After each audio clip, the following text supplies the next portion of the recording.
नमस्कार दोस्तों, स्वागत है आपका हमारे इस वीडियो में। और जैसा कि आप सभी जानते हैं कि एमपीटेट वर्ग 2 का रिजल्ट जारी हो चुका है।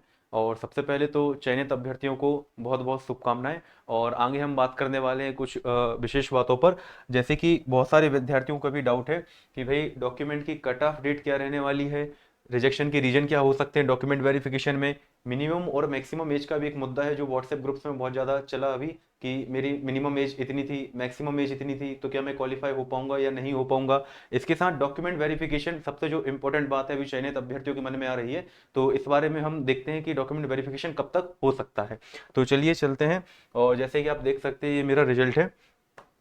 कंसोलिडेटेड रैंक मेरी थी 921 एंड मेरिट 71। और मुझे जो है अलॉट हुआ है कार्यालय आयुक्त जनजातीय कार्य, मतलब ट्राइबल विभाग मुझे अलॉट हुआ है। अब हम बात कर लेते हैं। अभी अभी व्हाट्सएप और टेलीग्राम पर एक खबर बहुत वायरल हुई थी कि जैसे बहुत सारी यूनिवर्सिटीज जो हैं उनको यूजीसी ने डिफॉल्टर लिस्ट में डाल दिया था। तो डिफॉल्टर में लिस्ट में डालने का एक हम रीजन समझ लेते हैं। और अभ्यर्थियों को अभी ये डर भी लग रहा है कि हमने जैसे महर्षि महेश वैदिक विश्वविद्यालय से अपनी बैचलर डिग्री कर रखी है, तो कहीं ऐसा ना हो कि हमें डॉक्यूमेंट वेरिफिकेशन में बाहर कर दिया जाए। तो जैसा आप देख सकते हैं कि महर्षि महेश योगी वैदिक विश्वविद्यालय है, इसको डिफॉल्टर लिस्ट में डाला गया था। ये अपना महर्षि महेश योगी वैदिक विश्वविद्यालय। तो इसको हम समझ लेते हैं क्या ये सीन है अपना सारा। देखते हैं क्या है। यूजीसी ने निर्देश दिए हुए थे कि जैसे विश्वविद्यालयों को अपनी वेबसाइट पर कोर्स हो गया, फैकल्टी हो गई, एडमिशन, फीस स्ट्रक्चर और जो भी अन्य अनिवार्य जानकारियां होती है वो अपने पोर्टल पे अपलोड करनी होती है। लेकिन कुछ यूनिवर्सिटी ने क्या किया कि लापरवाही के चलते अपनी वेबसाइट पर ये चीज़ें अपलोड नहीं की। इसलिए भाई यूनिवर्सिटी ने, यूजीसी जो है, उन्होंने इनको क्या है डिफॉल्टर लिस्ट में डाल दिया। लेकिन महर्षि महेश योगी वैदिक विश्वविद्यालय ने एक आम सूचना जारी की अभ्यर्थियों को डर को दूर करने के लिए कि यह जो जानकारियां चल रही हैं पूर्णतः असत्य एवं भ्रामक है। और जैसा कि ये देखिए असत्य एवं भ्रामक है इन्होंने लिखा हुआ है। और सारी उन्होंने जो बातें बताई कि हम भाई यूजीसी से अप्रूव्ड हैं और जो भी जानकारियां वगैरह हैं वो सब यूनिवर्सिटी अपने हिसाब से क्लियर कर लेती है, उसमें डरने वाली कोई बात ऐसी नहीं है। ठीक है। अगली बात हम बात कर लेते हैं डॉक्यूमेंट वेरिफिकेशन की कट ऑफ डेट के बारे में। इसमें बच्चों को बहुत ज़्यादा संशय हो रहा है कि भाई जैसे हमने पात्रता परीक्षा के समय पर हम बीएड रनिंग थे। बीएड रनिंग का मतलब ये होता है कि आपका फर्स्ट ईयर का रिजल्ट आ चुका है, फर्स्ट ईयर कंप्लीट हो चुका है और आपका सेकेंड ईयर में एडमिशन, मतलब थर्ड सेमेस्टर में एडमिशन हो चुका है। यह स्थिति अगर है तो आप एलिजिबल हो।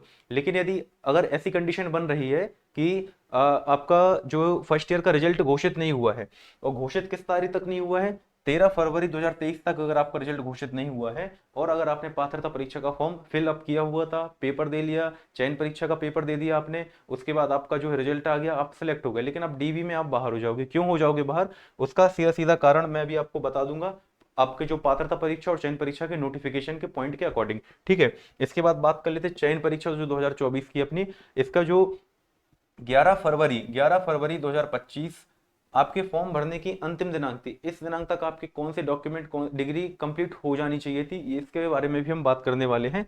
देखते हैं आपका जो पात्रता परीक्षा का जो नोटिफिकेशन है 2023 का, इसके अकॉर्डिंग उन्होंने बताया हुआ था आपको कि भाई शिक्षक पात्रता परीक्षा जो है इसमें भाग लेने वाले जो आवेदक हैं उनको निर्धारित शैक्षणिक व्यावसायिक योग्यता अर्जित करने के अंतिम वर्ष में होना चाहिए और वो पात्रता परीक्षा में बैठने तो मान्य होंगे।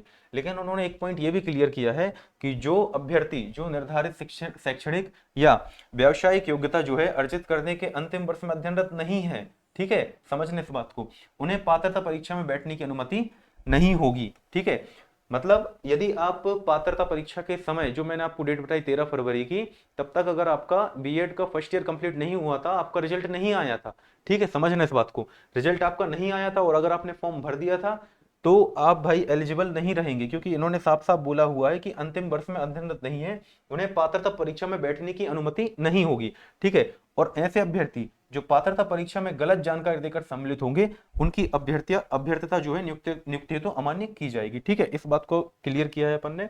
इसके बाद आप देख सकते हैं चयन परीक्षा का नोटिफिकेशन है, ठीक है, 2024 का, पेज नंबर 9 पे आपको 12.6 ये नियम उन्होंने दिया हुआ है ऑलरेडी। क्या कि भाई जो आपकी पात्रता परीक्षा है उसमें आपको जो योग्यता के लिए निर्धारित की गई थी शर्तें, ठीक है, तो उसके अनुसार क्या था कि भाई योग्यता अर्जित करने के अंतिम वर्ष में होना चाहिए। ठीक है, ऐसे अभ्यर्थी मान्य होंगे। ठीक है। इसके बाद जो है ऐसे अभ्यर्थियों को चयन परीक्षा उपरांत पात्र पाए जाने पर मेरिट क्रम में शैक्षणिक योग्यता संबंधी अर्हता अर्जन की संदर्भ तिथि विभाग में जिस दिनांक को दस्तावेज मांगे जाएंगे उस दिनांक को प्रस्तुत करने होंगे, ठीक है। लेकिन जो निर्धारित शैक्षणिक व्यवसायिक योग्यता अर्जित करने के अंतिम वर्ष में अध्ययनरत नहीं थे और त्रुटिपूर्ण जानकारी देकर संबंधित विषय की शैक्षिक पात्रता परीक्षा 2018 या 2023 में सम्मिलित हुए हैं, ऐसे अभ्यर्थियों को गलत जानकारी देकर परीक्षा में सम्मिलित होने के कारण उनकी अभ्यर्थता नियुक्ति हेतु अमान्य की जाएगी, ठीक है, इस बात को समझना। इसके बाद हम देख लेते हैं कि भाई जैसे इंग्लिश वाले विद्यार्थी हैं बहुत सारे, उसमें क्या हुआ है कि पिछली बार भी देख सकते हैं 19 अप्रैल 2022 का नोटिस जारी किया था डीपीआई ने, लोक शिक्षण संचालनालय ने, कि आपकी जो एलिजिबिलिटी है इंग्लिश के लिए, एलिजिबिलिटी क्राइटेरिया है, उसमें उन्होंने बोला था कि माध्यमिक शिक्षक अंग्रेजी पद हेतु केवल उन अभ्यर्थियों की नियुक्तता मान्य की जाएगी जिनका स्नातक स्तर पर एक मुख्य विषय होना चाहिए अंग्रेजी, और फाउंडेशन कोर्स वाले जो विद्यार्थी फाउंडेशन कोर्स में अथवा सामान्य अंग्रेजी वाले जो विद्यार्थी हैं जिनका फाउंडेशन में रहता है 3 विषय रहते हैं अपने, उसमें एक सामान्य अंग्रेजी भी विषय रहता है, उसके आधार पर अगर आपने इंग्लिश विषय से वर्ग 2 का फॉर्म भरा हुआ था तो भाई आप डीबी में रिजेक्ट हो जाओगे, सीधा सही पॉइंट है, ठीक है। बात करते हैं रिजेक्शन की रीजन क्या होते हैं, ये हमने देखा भाई वर्ग 1 पात्रता परीक्षा 2023 के अकॉर्डिंग हमने उस समय एक जो नोटिस जारी हुआ था कि रिजेक्शन की रीजन आपके डॉक्यूमेंट वेरिफिकेशन में क्या क्या हो सकते हैं, तो जैसे उसमें हो गया आयु कम होना या फिर आयु अधिक होना, ठीक है, आयु संबंधी दस्तावेज प्रस्तुत नहीं कर पाना, ठीक है। इसके अलावा जो 27 जनवरी 2023 दिनांक थी, ये मैं वही बात बता रहा हूँ आपको, जैसे वर्ग 2 की पात्रता परीक्षा की अंतिम दिनांक थी 13 फरवरी 2023, उसी प्रकार 27 जनवरी 2023 भी पात्रता परीक्षा की दिनांक थी किसकी, वर्ग 1 की, ठीक है ना। तो उन्होंने साफ साफ मेंशन किया हुआ है कि पात्रता परीक्षा के आवेदन दिनांक 27 जनवरी 2023 को स्नातकोत्तर के अंतिम वर्ष में अध्ययनरत नहीं होना, इसका मतलब आप समझ गए होंगे अब, ठीक है। या फिर 27 जनवरी 2023 तक बीएड के अंतिम वर्ष में अध्ययनरत नहीं थे, मतलब इन लोगों का क्या है, फर्स्ट ईयर का रिजल्ट नहीं आया हुआ था, ठीक है। इसके अलावा पात्रता परीक्षा में चयन परीक्षा का विषय पृथक पृथक, भाई इंग्लिश से पात्रता में दी है, हिंदी में अपन ने क्या है चयन परीक्षा का फॉर्म जो है हिंदी विषय से भर दिया हुआ है, ये चीज आपकी गलत हो जाएगी, ठीक है। इसके अलावा पात्रता परीक्षा में 90 से कम अंक होना, इस तरीके की जो चीजें थी वह आपके सारे रिजेक्शन रीजन के अंतर्गत आती है, ठीक है।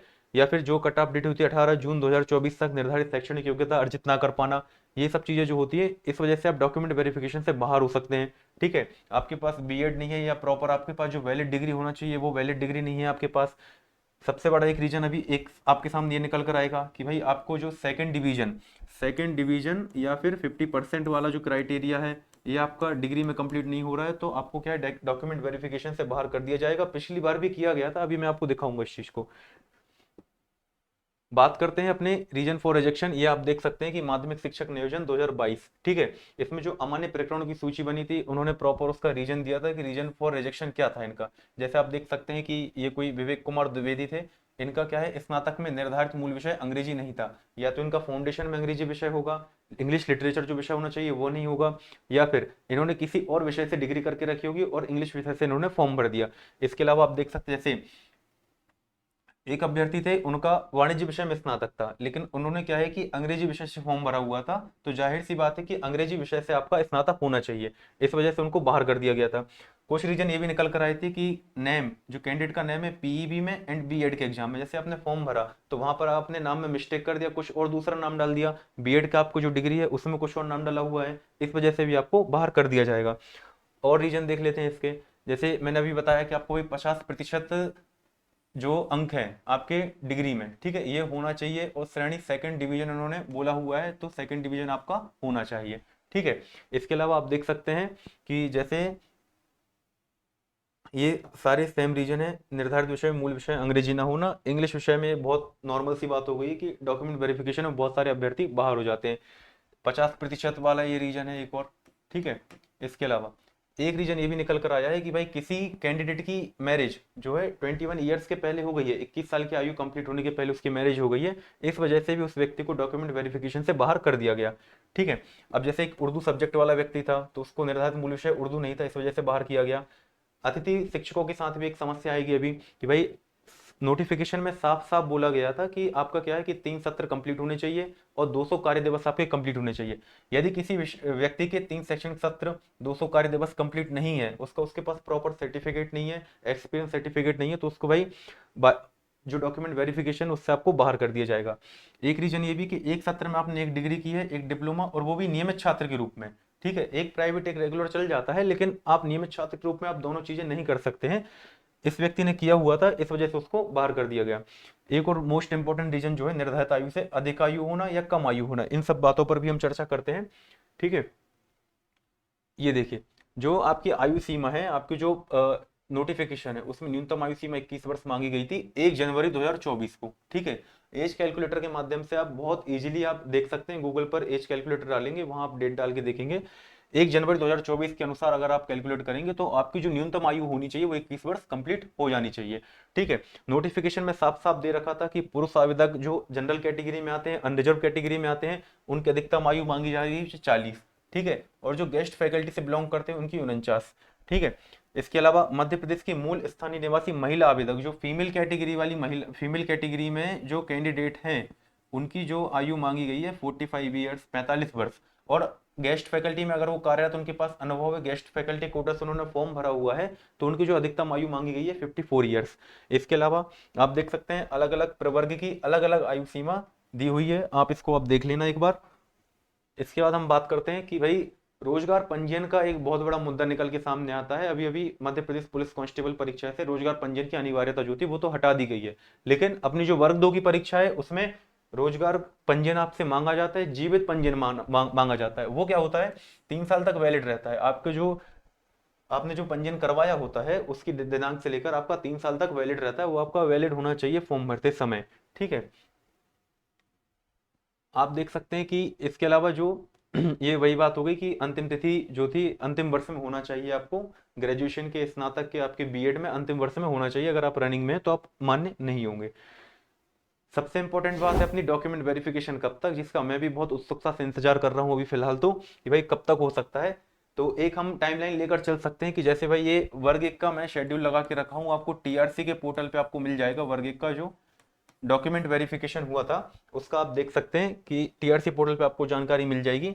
इसका जो रिजल्ट जारी हुआ था 20 फरवरी 2024 को हुआ था। उसके बाद फरवरी के बाद सीधे अगस्त में, अगस्त से आपका डॉक्यूमेंट वेरिफिकेशन की जो प्रक्रिया थी वह चालू की गई थी कि भाई जैसे अभ्यर्थियों का प्रोफाइल पंजीयन करवाना है, अपलोड करना है दस्तावेज, साला का विकल्प चयन करना है, फिर जिला स्तर पर दस्तावेजों का सत्यापन करना है। इसी प्रकार जैसे आपका जो प्राथमिक शिक्षक नियोजन हुआ था 2023 में, तो इसका जो रिजल्ट जारी हुआ था 8 अगस्त 2022 को, 8 अगस्त 2022 को। इसके बाद जो इनका जो डॉक्यूमेंट वेरिफिकेशन की प्रोसेस है वह चालू हुई थी अपनी 4 मई 2023 से, मतलब इतना लंबा लॉन्ग पीरियड इन्होंने ले लिया था। ठीक है, और जो साला का जो विकल्प चयन था वह पहुंचा था अपना 22 जुलाई 2023 तक।